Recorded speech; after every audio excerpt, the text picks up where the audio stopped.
Hello everyone, this is Ankita Agarwal. Today I am going to discuss the basics of computer organization and architecture. The very first topic of the subject.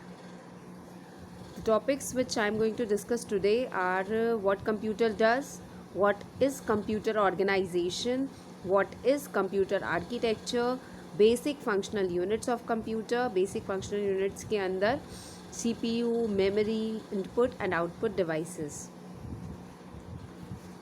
First, what computer does? The job of a computer is to execute the program. The program consists of set of instructions which is stored in memory, and all the programs are executed in the heart of the computer, that is processor. So what computer does is to execute the program, and the program consists of set of instructions, and those instructions are stored in the memory, and all the programs are executed in the control central processing unit or the heart of the computer, that is your processor.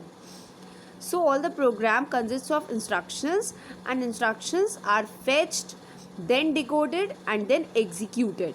Instructions are fetched from the memory and then they are decoded and then the instructions are executed. So program is a set of instructions. Program contains the set of instructions, and that instructions are stored in the memory part of the computer, and from there processor fetches the instructions, decodes the instruction and then executes the instructions. Now what is the subject all about? That is your subject is computer organization and architecture. So first we'll see what is computer organization. It is concerned with the way the hardware components operate and the way they are connected to form the computer system. That is, how the hardware is connected in your computer system, and what are the ways they are connected to the computer system comes under the computer organization. That means realization of the abstract model. Whatever model you have, the realization, that means how that model is implemented in the computer system, is to be done in the computer organization. It deals with how to implement the functionality. Whatever the functionality is provided by the computer system, how those functionalities are implemented is done under computer organization. That means how the things are connected, how the functionality is being provided by the computer system is done under the computer organization.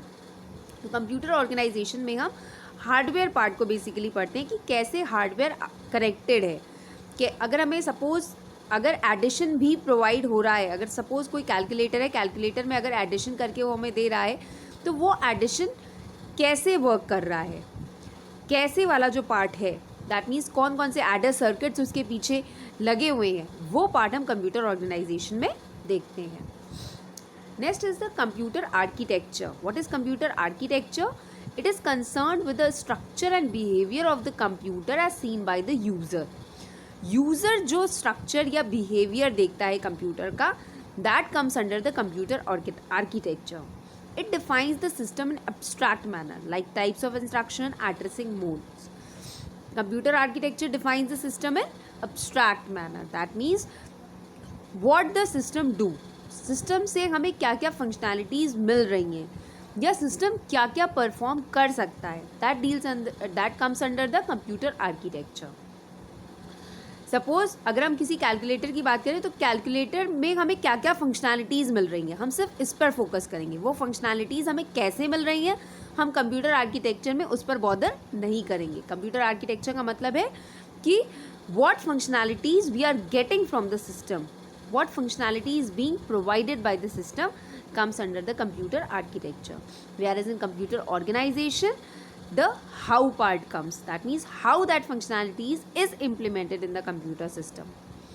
That means कि computer architecture defines the system in abstract manner. That what are the instructions, what are the types of instructions is used by the computer system, what are the addressing modes used by the computer system, that comes under the computer architecture.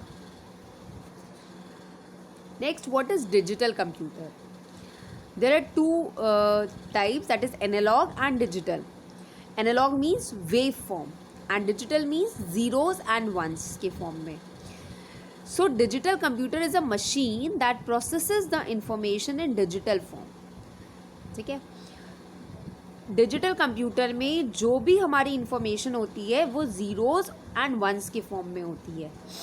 Digital computer can only understand binary और अ machine language. Zeros and ones के form की जो language होती है उसे ही हम बाइनरी लैंग्वेज या मशीन लैंग्वेज कहते हैं.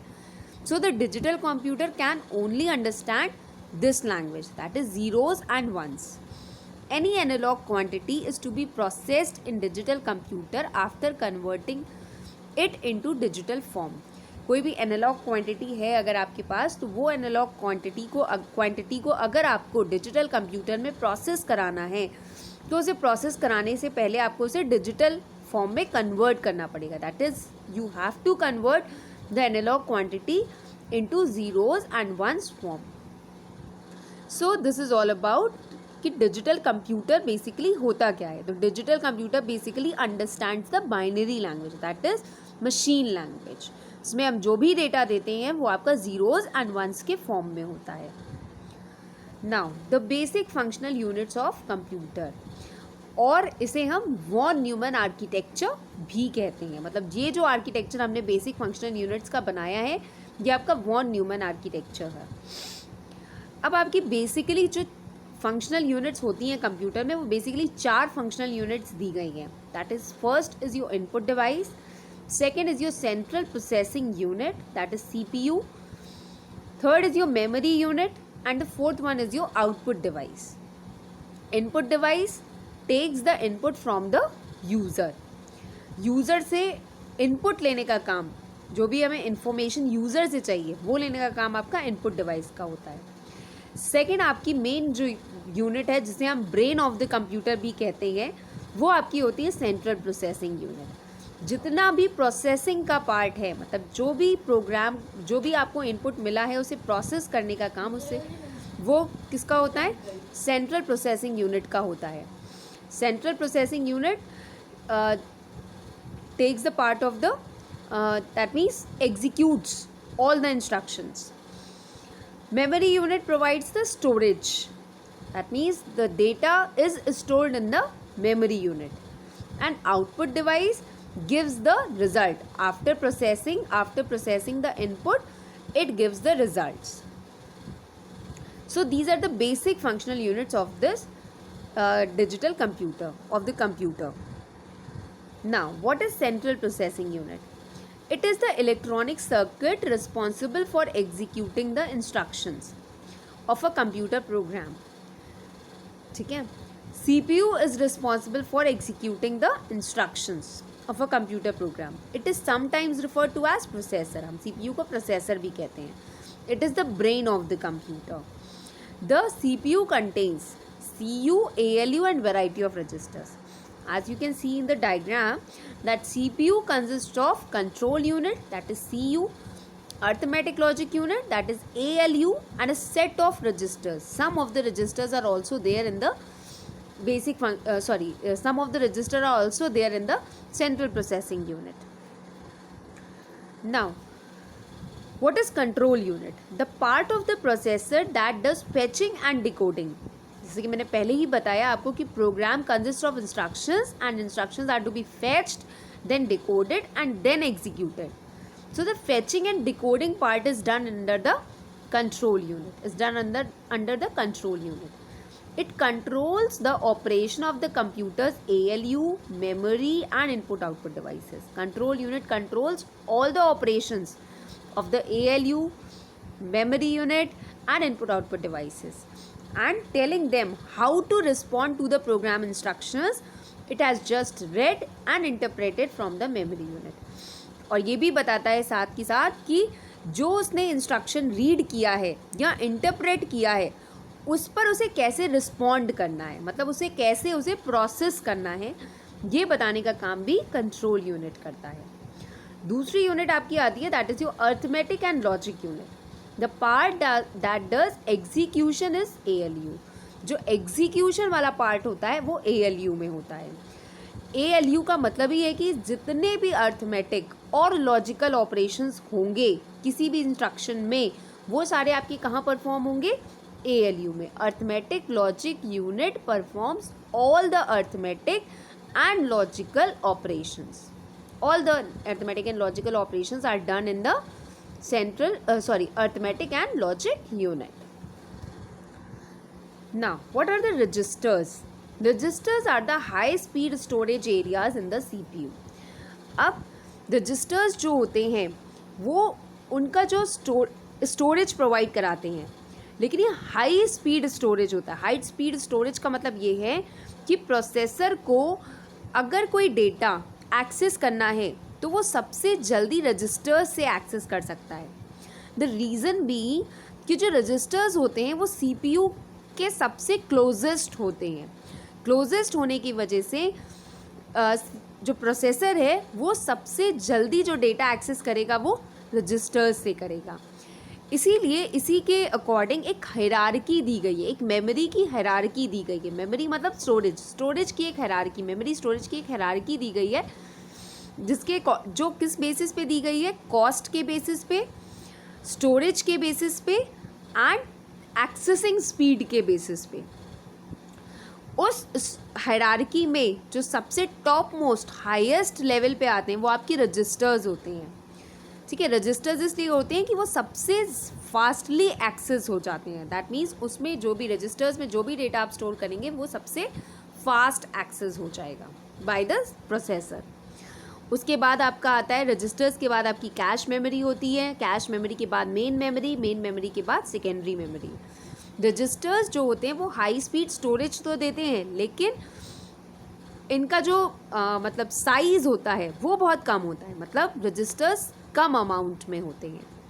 अगर आपकी एक्सेसिंग स्पीड बढ़ेगी तो स्टोरेज का जो साइज़ है, मतलब जो डेटा आप स्टोर कर सकते हैं वो कम हो जाएगा। ठीक है, जिसकी वजह से, लेकिन एक्सेसिंग स्पीड ज़्यादा होने की वजह से कॉस्ट भी हाई होती है। इसी वजह से जब हम मेमोरी की हायरार्की में ऊपर से नीचे चलते हैं तो आपका स्टोरेज साइज़ तो बढ़ता जाता है, लेकिन एक्सेसिंग स्पीड स्लो होती जाती है। इस वजह से कॉस्ट भी आपकी कम होती जाती है। ठीक है, तो मेमोरी हायरार्की में सबसे ऊपर आपके रजिस्टर्स होते हैं, फिर कैशे मेमोरी, फिर main memory, then secondary memory. लेकिन सबसे जो हाई स्पीड स्टोरेज प्रोवाइड करते हैं वो आपके रजिस्टर्स होते हैं। तो registers are the high speed storage areas in the CPU। All data must be stored in a register before it can be process. और प्रोसेस होने से पहले जो भी आपका डेटा होता है वो कहाँ पर स्टोर होता है? रजिस्टर्स में जा कर के स्टोर होता है। जनरली रजिस्टर्स को आपने दो कैटेगरीज में डिवाइड किया है। First is your general purpose registers and the second one is your special purpose registers. First comes special purpose register. General purpose registers आपके जनरल जो रजिस्टर्स होते हैं CPU में, कुछ 6-7 रजिस्टर्स होते हैं, वो आपके जनरल पर्पस रजिस्टर्स होते हैं। देन आपके स्पेशल पर्पस रजिस्टर्स का मतलब ही यही है कि जो रजिस्टर्स पहले से डिसाइडेड हैं कि ये इनका काम यही होगा, पहले से उनका वर्क डिसाइडेड है, that is your special purpose registers. First one is your MAR, that is memory address register, memory address register, that holds the memory location of data that needs to be accessed. Memory address register holds the memory location, ठीक है, और location of data जो कि हमें access करना है। It holds the address, basically MAR holds the address of the data जो कि हमें एक्सेस करना है, that needs to be accessed. Second one is the MDR, that is memory data register, holds the data that is being transferred to or from memory. To और from का मतलब क्या है कि मेमोरी में या तो हमें डेटा राइट करना होगा या मेमोरी से डेटा को रीड करना होगा। ठीक है, या तो आप मेमोरी से डेटा को उठाएंगे, या तो आप किताब में से कुछ पढ़ेंगे, या तो आप कॉपी में कुछ लिखेंगे। तो वो जो मेमोरी है, ठीक है, दैट मीन्स उसमें या तो आप डेटा को राइट करेंगे या वहाँ से आप डेटा रीड करेंगे। तो जो डेटा है वो कहाँ पर आपका होगा? मेमोरी डेटा रजिस्टर में। Holds data that is being transferred to और from the memory. Then is the program counter. Program counter contains the address of the next instruction to be executed. Program counter वो address contain करता है, कौन सा address contain करता है, जो आपका नेक्स्ट इंस्ट्रक्शन एग्जीक्यूट होना है उसका एड्रेस कौन होल्ड करके रखता है, प्रोग्राम काउंटर. तो program counter contains the address of the next instruction to be executed. जो हमारा नेक्स्ट इंस्ट्रक्शन एग्जीक्यूट होना है उसका एड्रेस कौन होल्ड करके रखेगा, program counter. Then is the accumulator. Accumulator is the register that holds the intermediate arithmetic and logic results. मतलब जैसे अगर आप सपोज कोई भी अर्थमेटिक या लॉजिकल ऑपरेशन परफॉर्म कर रहे हैं, उसमें अगर कोई इंटरमीडिएट रिजल्ट जनरेट हो रहा है तो इंटरमीडिएट रिजल्ट को आप कहाँ स्टोर करके रख सकते हैं, एक्यूमुलेटर में स्टोर करके रख सकते हैं. Suppose a plus B plus C है, तो a प्लस बी करने के बाद जो रिजल्ट आया वो आपने किसी एक्यूमुलेटर रजिस्टर में स्टोर कर लिया और उसमें c को ऐड कर दिया. ठीक है, तो accumulator register stores the intermediate arithmetic and logic results.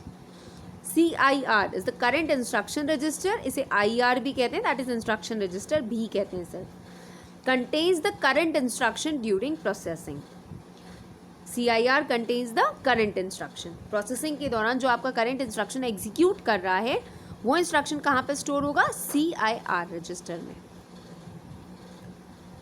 Next is the description of registers with an example. एक एग्जाम्पल लेकर के रजिस्टर्स को एक्सप्लेन किया गया है. सपोज आपकी जो मेमोरी है उसका साइज है 4096x16. सबसे पहले तो अब साइज पे बात करते हैं कि अगर आपकी ये 4096x16 की मेमोरी दी गई है तो इसका मतलब क्या है. ठीक है, तो 4096 जो आपका पहला डेटा है उसका मतलब होता है कि total number of addresses in the memory. Total number of addresses in the memory. भाई मेमोरी है तो हर मेमोरी में डेटा को स्टोर करने के लिए मेमोरी को हमने कुछ ब्लॉक्स में डिवाइड किया है. तो जो टोटल नंबर ऑफ ब्लॉक्स हैं वो कितने हैं, 4096 ब्लॉक्स. अब जब भी हम इसमें बात करेंगे तो हमारा लॉग बेस टू n या फिर 2 की पावर के टर्म्स में हम बात करेंगे, क्योंकि बाइनरी फॉर्म में हम बात कर रहे हैं, 0-1 के फॉर्म में बात कर रहे हैं, इसी वजह से 2 की पावर के टर्म्स में हम बात करेंगे. ठीक है, तो पहले हम इसको अगर हम 4096 को लिखें तो 4096 इज 2 की पावर 12. 2 की power 12, that means you have 2 की पावर 12 लोकेशंस इन मेमोरी. 2 की पावर 12 टोटल 2 की पावर 12 लोकेशंस हैं आपके पास मेमोरी में जहाँ पर आप डेटा को स्टोर करके रख सकते हैं. और उस हर एक लोकेशन में कितनी बिट्स का डेटा आप स्टोर कर सकते हो, 16 बिट्स. जो आपका ये सेकेंड दिया हुआ है this is your 16. That means कि हर एक लोकेशन पे आप कितने बिट का डेटा स्टोर करके रख सकते हैं, 16 बिट का डेटा.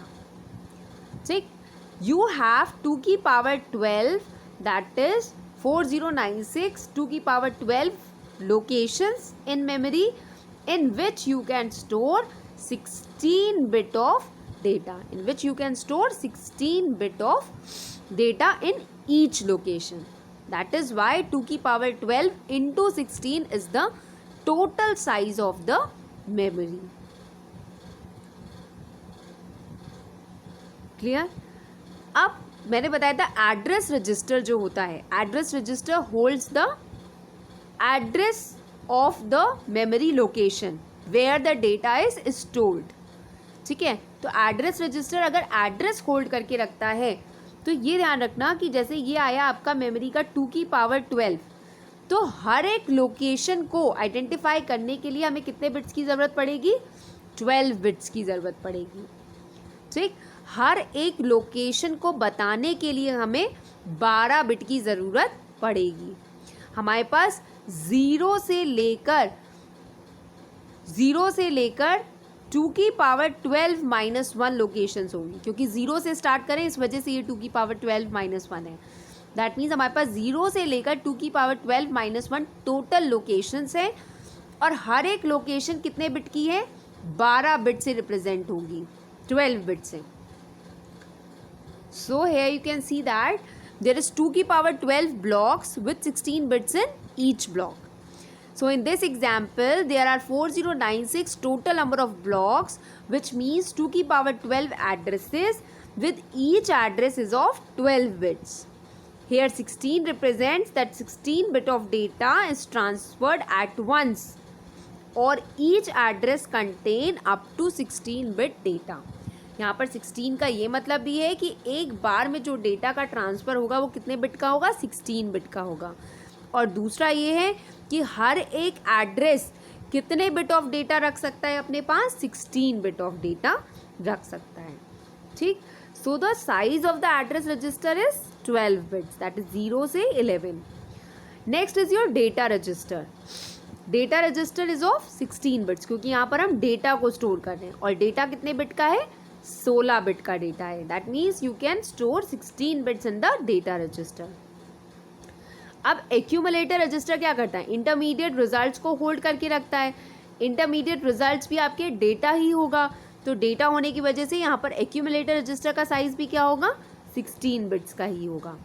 इंस्ट्रक्शन रजिस्टर भी यही है कि हर एक इंस्ट्रक्शन को स्टोर करके रख रहा है, तो इंस्ट्रक्शन का साइज भी आपका क्या होगा, इंस्ट्रक्शन रजिस्टर का 16 बिट्स.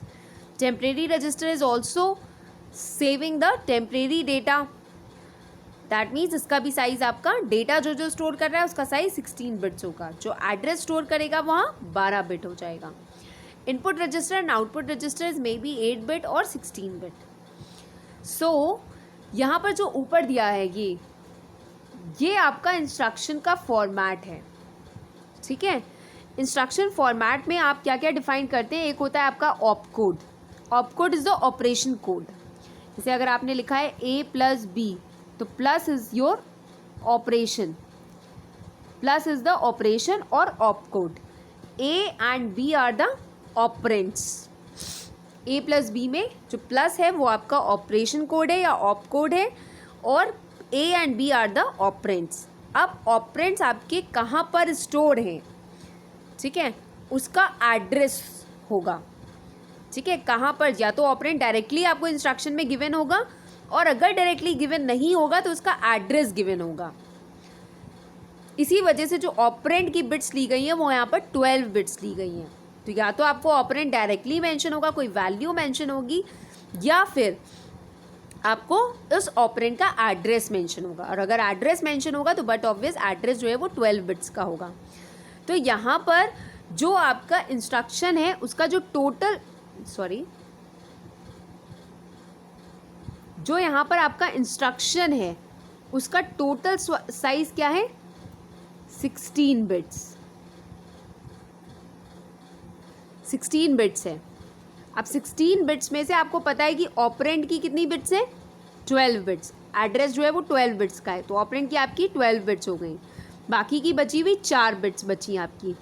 4 बिट्स जो बची हैं उसमें एक बिट आपकी एड्रेसिंग मोड के लिए होती है. एड्रेसिंग मोड मैंने अभी बताया कि ऑपरेंड या तो आपका डायरेक्टली मेंशन होगा या किसी ऑपरेंड का एड्रेस गिवन होगा. अब हम ऑपरेंड कैसे निकालेंगे, that is given by the addressing modes. ठीक है, तो एड्रेसिंग मोड के लिए हम एक बिट रखते हैं. Direct addressing mode, indirect addressing mode होते हैं. अगर डायरेक्ट है तो उसके अकॉर्डिंग बिट सेट होती है, और इनडायरेक्ट है तो उसके अकॉर्डिंग बिट सेट होती है. तो इसी वजह से हम एक बिट एड्रेसिंग मोड के लिए रखते हैं. एक बिट एड्रेसिंग मोड के लिए हो गई, तो ऑप कोड के लिए बची हुई 3 बिट्स हो गई. लेकिन ये ध्यान रखिएगा कि ये जनरलाइज्ड नहीं है. ये जो आपका इंस्ट्रक्शन फॉर्मेट है वो सिर्फ और सिर्फ इस एग्जाम्पल के लिए है.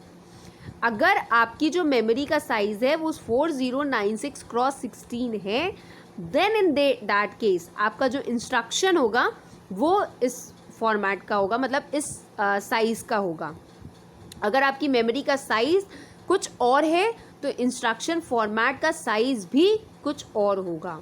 ठीक है, this is not a generalise कि आपकी ऑपरेंड बिट्स हमेशा 12 बिट की ही होंगी, ऑपरेंड हमेशा 12 बिट का ही होगा, ऑप कोड हमेशा 3 बिट का ही होगा, या एड्रेसिंग मोड 1 बिट का होगा. ऐसा ज़रूरी नहीं है कहीं पर भी. ठीक है, it will vary according to the size of your memory. Memory के साइज़ के अकॉर्डिंग ये चीज़ें वैरी करेंगी. Now what is memory? It is the location where data and programs are stored while being processed by the CPU. Memory is the location, वो location है जहाँ पर आपके डेटा और प्रोग्राम्स स्टोर होते हैं. जब आपका CPU प्रोसेस करता है उन्हें, while being processed by the CPU. It is a main storage unit of a computer. It primarily consist of two types. Memory आपकी बेसिकली दो टाइप की होती है, प्राइमरी और अ main memory, secondary memory. The data stored in main memory is volatile and is erased as soon as the power supply is cut off. This means that कि जो main memory होती है वो volatile होती है. क्यों volatile होती है और कैसे वोलेटाइल होती है? मेन मेमोरी दो तरीके की हो गई, एक रैम और एक रोम. हम जो बेसिकली काम करते हैं वो किस पे करते हैं? रैम पे करते हैं. RAM is your random access memory. ROM आपकी बेसिकली बूटिंग प्रोसेस में काम आती है. जब आप ऑपरेटिंग सिस्टम को बूट करते हो, सिस्टम को ऑन करते हो, ऑपरेटिंग सिस्टम आपका बूट होता है, उस टाइम पर जो प्रोग्राम रन होते हैं वो रोम में सेव होते हैं. ठीक है. एंड रैम जिस पे आप प्रेजेंटली काम करते हैं. रैम को वोलेटाइल इसलिए कहा जाता है कि अगर सपोज आप वर्ड के डॉक्यूमेंट पे काम कर रहे हैं और अचानक से आपका जो सिस्टम है वो ऑफ हो जाता है, तो अगर आपने डेटा को सेव नहीं किया है तो वो डेटा आपका इरेज हो जाता है. That is why RAM is a volatile memory. कि जो भी आपने डेटा अगर आपने डेटा को सेव नहीं किया है तो वो डेटा आपका उस टाइम पर कहीं पर भी सेव नहीं होगा. दैट मीन्स वो इरेज हो जाएगा. That is why RAM is your volatile memory. So primary memory भी दो तरीके की होती है, एक रैम और एक रोम हो गई, random access memory, read only memory. फिर रैम भी आपकी दो तरीके की होती है, that is static RAM, dynamic RAM. ROM आपकी तीन तरह की होती हैं, that is P ROM, programmable read only memory, erasable programmable read only memory, E P ROM. EEPROM, that is electrically erasable programmable read only memory. ठीक है. इन सब की डिटेल हम बाद में पढ़ेंगे. सो मेन मेमोरी और a primary memory consist of basically two types, that is RAM and ROM. Next is the secondary memory. Secondary memory आपकी परमानेंट स्टोरेज प्रोवाइड करती है. यहाँ पर जो भी डेटा आपका स्टोर होता है वो परमानेंटली स्टोर होता है. CD रोम, पेन ड्राइव, डिस्क, ये सारी आपकी सेकेंडरी मेमोरी के अंदर आते हैं. Next is the input and output devices. Input devices, it is a peripheral device through which data is entered and transformed into machine readable form. Basically input devices को हम peripheral devices जो भी होती हैं वो आपकी एक्सटर्नल डिवाइसेस होती हैं, जो आप कंप्यूटर से एक्सटर्नली अटैच करते हैं, that devices are peripheral devices. अब जिसके थ्रू हम डेटा को एंटर करते हैं वो आपकी इनपुट डिवाइस हो गई. Input devices are mainly used to communicate information between humans and computer. User और कंप्यूटर के बीच में इंफॉर्मेशन को कम्युनिकेट करने के लिए बेसिकली हम इनपुट डिवाइसेस का यूज़ करते हैं. For example keyboard, mouse, but obvious बात है इनपुट डिवाइसेस के थ्रू हम यूज़र से कोई भी इनपुट लेते हैं. Output devices, it gives the desired result to the user.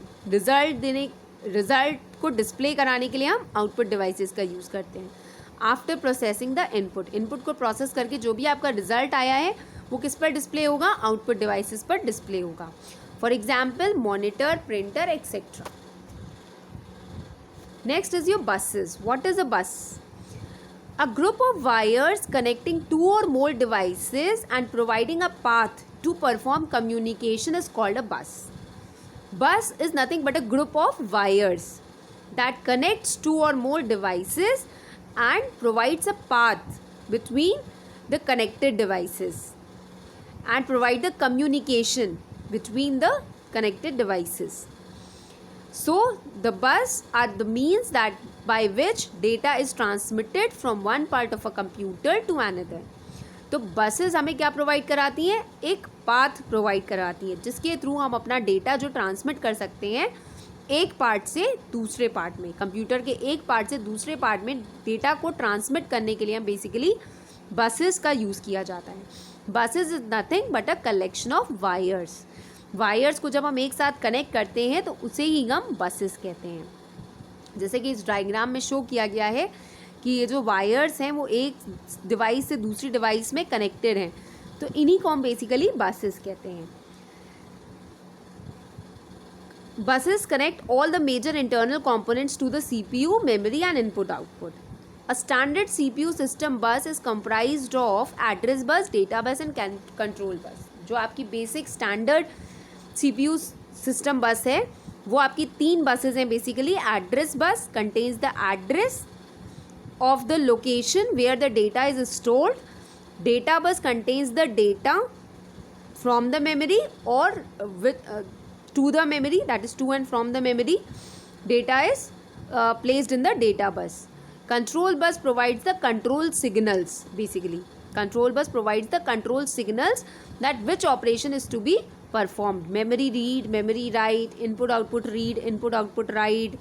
तो ये सारे ऑपरेशंस, जो भी आपके ऑपरेशंस परफॉर्म होते हैं, कोई भी डिवाइस जो ऑपरेशन परफॉर्म करेगी उसको कंट्रोल सिग्नल देने का काम बेसिकली आपकी कंट्रोल बस का होता है.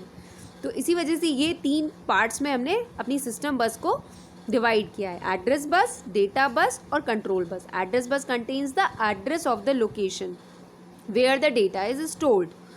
Data bus contains the data part and control bus contains the signals that activates the particular device in the system. What are the characteristics of bus? The bus is characterized by the amount of information that can be transmitted at once.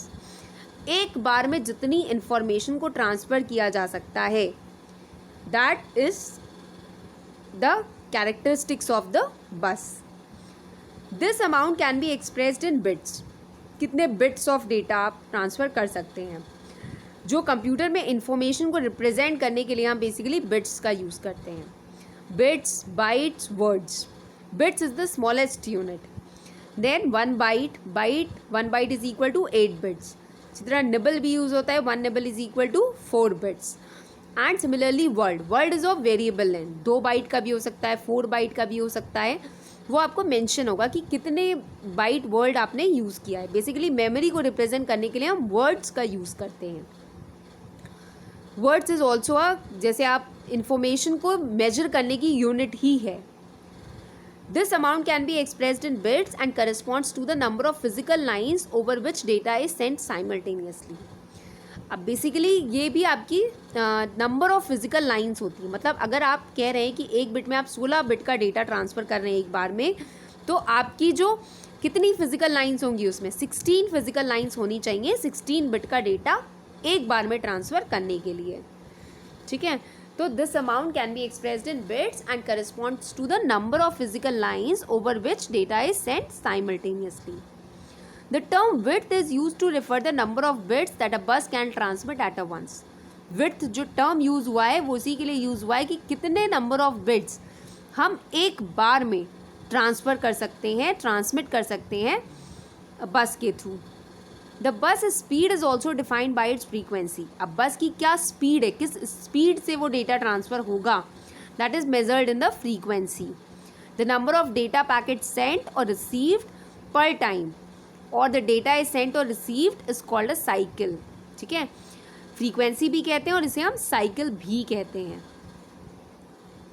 Next is the maximum transfer speed of the बस. अब हमने maximum transfer speed को calculate किया है कि बस की maximum transfer speed क्या हो सकती है. So the amount of data which it can transport per unit of time. एक पर यूनिट टाइम में जितने अमाउंट ऑफ डेटा वो ट्रांसमिट कर सकता है या ट्रांसपोर्ट कर सकता है, that is the maximum transfer speed of the बस. So it is given by width into frequency. ठीक है. कितने बिट ऑफ डेटा ट्रांसफ़र कर सकता है और कितनी स्पीड से ट्रांसफ़र कर सकता है, that is the amount of data that it can transfer per unit time. For example a bus with a width of 16 bits. एक बस दी हुई है जिसकी विड्थ जो है वो 16 बिट्स है and a frequency of 133 megahertz है, has a transfer speed equal to. अब ये जो बस का जो फिगर दिया हुआ है, दैट मीन्स कि बस जो है वो उसका विड्थ जो है वो 16 बिट्स का है और उसकी फ्रीक्वेंसी जो है वो 133 मेगाहर्ट्ज़ की है. तो उसकी ट्रांसफ़र स्पीड क्या होगी, तो transfer speed 16 into width into frequency, that is width is 16 into frequency. Frequency जो है वो मेगाहर्ट्ज़ में है. मेगाहर्ट्ज़ को आपने किस में कन्वर्ट किया है, हर्ट्ज़ में कन्वर्ट किया है. That is 133 into 10 to the power 6 is equal to 2128 into 10 to the power 6 bits per second. ठीक. इसी को अगर हम बाइट्स में कन्वर्ट करना चाहें तो हमें 8 से डिवाइड करना पड़ेगा. तो वही हमने किया है कि 2128 इंटू 10 टू द पावर 6 जो आया उसको हमने 8 से डिवाइड किया, तो हमें मिला 266 into 10 to the power 6 bytes per second, और अगर इसे किलो बाइट्स में कन्वर्ट करना चाहते हैं तो हमें 1000 से अगेन डिवाइड करना पड़ेगा। तो यह है 266 into 10⁻³ kilo bytes per second. Then again इसको अगर हमें मेगा बाइट्स में कन्वर्ट करना है तो 266 into 10⁻³ upon again 1000, that is 266 mega bytes per second. तो हमने इसको बिट्स में पहले बिट्स में निकाला, उसके बाद उसको हमने बाइट्स में कन्वर्ट किया है by dividing by 8, then kilobytes में dividing by 1000 and then megabytes में that is again divide by 1000।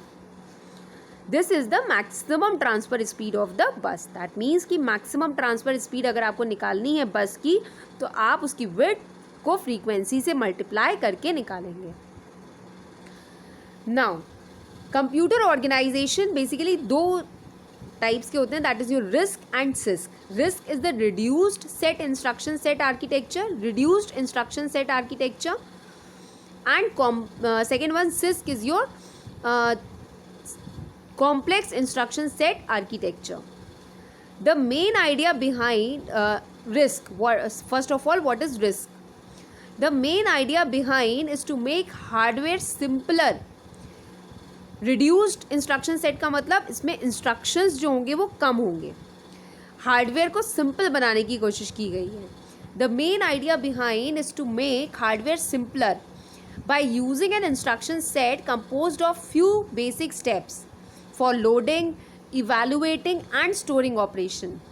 मतलब अलग अलग आपने बेसिक स्टेप्स बना दिए कि पहले लोडिंग होगी, फिर इवेलुएटिंग होगी, फिर स्टोरिंग होगी किसी भी ऑपरेशन की। सपोज अगर हमें c = a+b करना है तो पहले हमने इंस्ट्रक्शन को लोड किया, c = a+b को हमने लोड किया, उसके बाद हमने उसको इवेलुएट किया।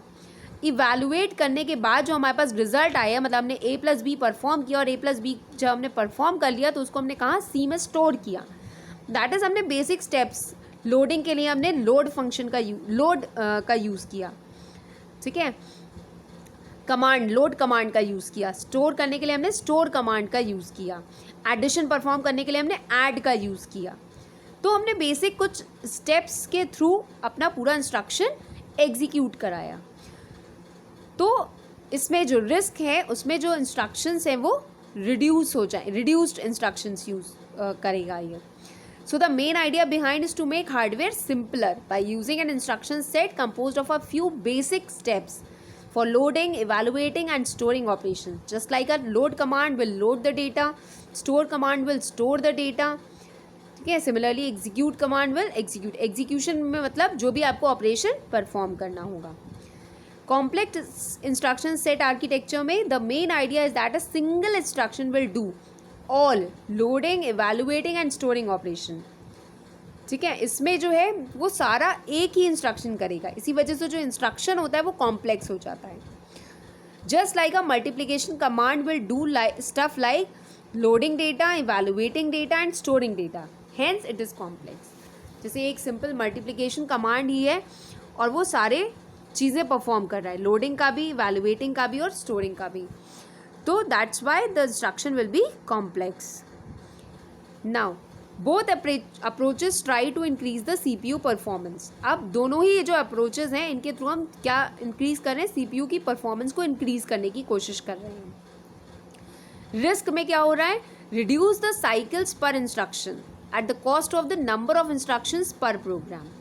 अब इसमें जो नंबर ऑफ साइकिल्स तो रिड्यूस हो जा रही हैं, मतलब बट ऑब्वियस बात है कि जो हमारा इंस्ट्रक्शन है वो कम बिट्स का होगा। कम बिट्स का होने की वजह से हम उसे बार बार फैच नहीं करना पड़ेगा, तो नंबर ऑफ साइकिल्स रिड्यूस हो जा रही हैं, ठीक है। लेकिन जो इंस्ट्रक्शंस हैं वो बढ़ जा रहे हैं, नंबर ऑफ इंस्ट्रक्शंस इंक्रीज कर जा रहे हैं। CISC approach attempts to minimize the number of instructions per program. CISC approach में नंबर ऑफ इंस्ट्रक्शंस तो रिड्यूस हो जाएंगे but at the cost of increase in the number of cycles per instruction, लेकिन number of cycles per instruction बढ़ जाएंगी, ठीक है।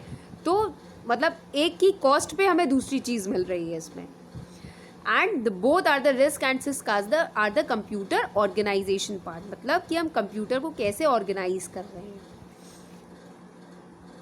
This is all about the basics of the computer organisation and architecture. Thank you.